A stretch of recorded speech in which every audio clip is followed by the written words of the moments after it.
안녕하십니까. 목회의 관점으로 본 요한계시록 이윤식 목사입니다. 18장 5절로 8절 큰성 바벨론의 멸망 계속해서 함께 하겠습니다. 5절 그의 죄는 하늘에 사무쳤으며 하나님은 그의 불의한 일을 기억하신지라. 호티 에콜레데산 아우테스 아이 하마르티 아이 아크리투 우라누 카이 엠네모뉴센 호데오스타 아디켐마타 아우테스. 왜냐하면 그녀의 죄들이 하늘에까지 달라붙었고 하나님께서 그녀의 불의한 행위들을 기억하셨기 때문이다. 재앙이 곧 그 성에 임하게 될 것입니다. 왜냐하면 그의 죄가 너무 많이 쌓여 하늘에까지 미칠 정도가 되었기 때문인데 하나님은 그것을 잊지 않으셨습니다. 그의 죄, 그의 불의한 일, 복수형이죠. 그의 죄들, 그의 불의한 일들로 막연하지 않고 이 구체적이라는 것입니다. 세세하게 죄악, 불의를 보시고 심판하심을 깨닫게 하십니다. 하나님은 그의 불의한 일을 기억하셨습니다. 하나님은 바벨론의 죄악을 기억하십니다. 하나님은 자기 백성을 기억하실 때 반드시 심판을 행하십니다. 하나님의 진노는 악한 인간의 범죄에 대한 하나님의 사법적 반응인 것입니다. 그가 준 그대로 그에게 주고 그의 행위대로 갑절을 갚아주고 그가 섞은 잔에도 갑절이나 섞어 그에게 주라. 아포도테 아우테 호스카이 아우테 아펜도켄 카이 디플로사테타 디플라카타타 에르가 아우테스 엔토 포테리오 호 에케라센 케라사테 아우테 디플론. 너희는 또한 그녀가 돌려주었던 것처럼 그녀에게 돌려주어라. 그리고 너희는 그녀의 행위들 따라 2배로 갚아라. 그녀가 섞었던 잔 가운데 너희는 그녀에게로 2배로 섞어라. 바벨론은 심판을 받아 하루 만에 또 1시간에 멸망할 것입니다. 바벨론은 순식간에 멸망하죠.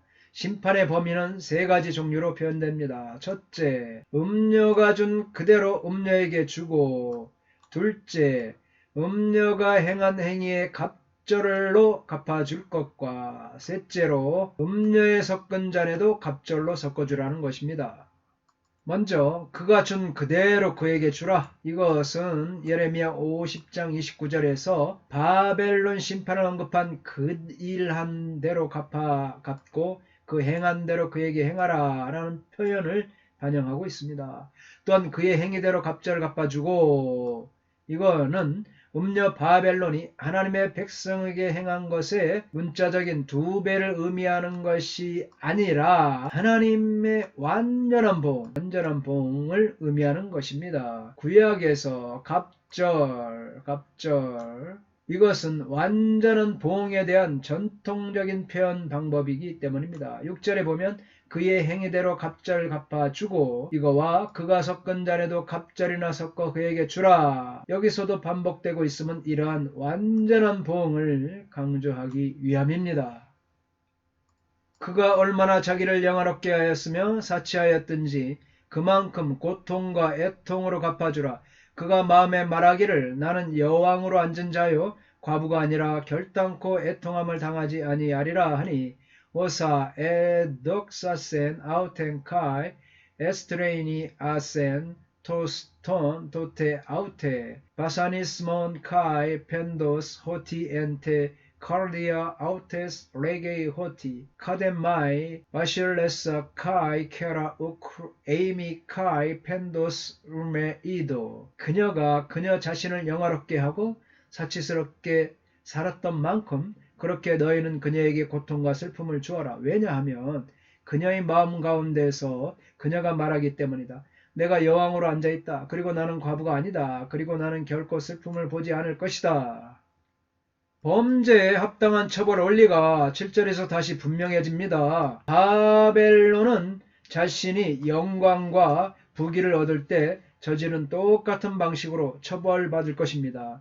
자기 영광이 제약인 이유는 영광은 오직 하나님께만 주어져야 합당할 것이기 때문입니다.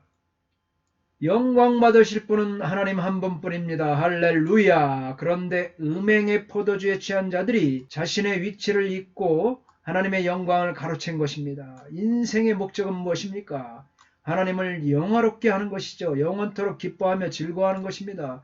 음녀의 사치라 번역된 에스트레니아센, 이것은 방탕함, 오만함, 교만함 의도로 포함하고 있습니다.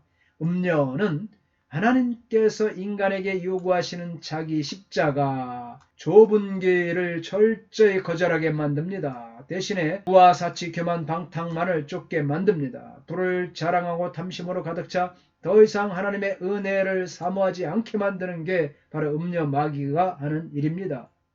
유욕과 이 물질주의, 이거는 거룩함과 반대죠. 이기적인 탐욕에서 흘러나온 것입니다. 이 유격적인, 육적인 삶의 방식 때문에 복수하는 천사는 바벨론에 고통과 애통함을 줍니다. 이 애통함은 분명 고통의 결과입니다. 하지만 늦었습니다. 만일 그들이 자기들의 죄를 슬퍼하고 회개했다면 고통은 주어지지 않는 것이죠. 바벨론과 가나안 종교의 공통점은 그들이 하늘 황후라 하여 여신 숭배에 빠져 있다는 점이죠. 예레미야 7장. 이스라엘 백성도 여신 숭배에 오염되어 하늘 황후를 섬겼습니다. 또한 음녀는 자신을 과부가 아니라 애통을 당하지 않는다라고 하였습니다. 당시 과부된 여자는 가장 상상할 수 없는 정도로 큰 불행입니다. 크게 애통하는 일이기 때문입니다. 악을 저지르고도 심판이 없다고 믿는 그들에게 심판은 반드시 시행되며 음녀의 이러한 장담은 물거품처럼 허망하게 사그러질 것입니다. 8절입니다. 그러므로 하루 동안에 그 재앙들이 이르리니 곧 사망과 애통함과 흉년이라. 그가 또한 불에 살라지리니 그를 심판하시는 주 하나님은 강하신 자의 심이라. 디아 투토 엔 미아 헤메라 헥수신 하이 플레가이 아우테스 타나토스 카이 펜도스 카이 리모스 카이 엠퓨리 카타카우데세타이 호티 이스크로스 큐리오소 데오소 크리나스 아우텐. 이 때문에 한날 중에 그녀의 재앙들, 사망과 슬픔과 기근이 올 것이다. 그리고 그녀가 불로 태워질 것이다. 왜냐하면 그녀를 심판하시는 주 하나님께서는 강력하시기 때문입니다. 여왕이라고 자기 만족과 자기 신뢰에 가득 차 교만해하던 음녀의 운명은 바벨론에 대한 심판이 하루 만에 도래하듯이 어느 날 갑자기 바뀝니다. 이사야 47장 9절에 한날에 갑자기 자녀를 잃으며 과부가 되는 이 두 가지 일이 내게 임할 것이라. 내가 무수한 주술과 많은 주문을 빌릴지라도 이 일이 온전히 내게 임하리라. 음녀는 너무나 갑작스럽게 일순간에 한꺼번에 재앙을 받고 자신은 불에 살라질 것입니다.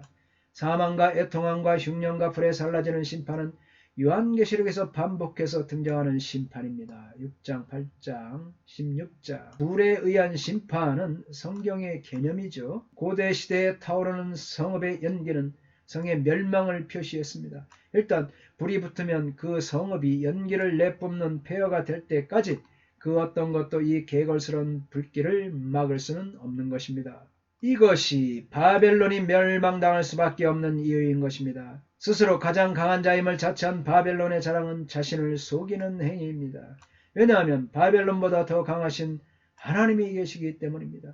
바벨론을 심판하신 하나님만이 전능하신 분이시며 온 세상의 주가 되십니다. 할렐루야. 감사합니다. 다음 시간에 계속하겠습니다. 건강하십시오.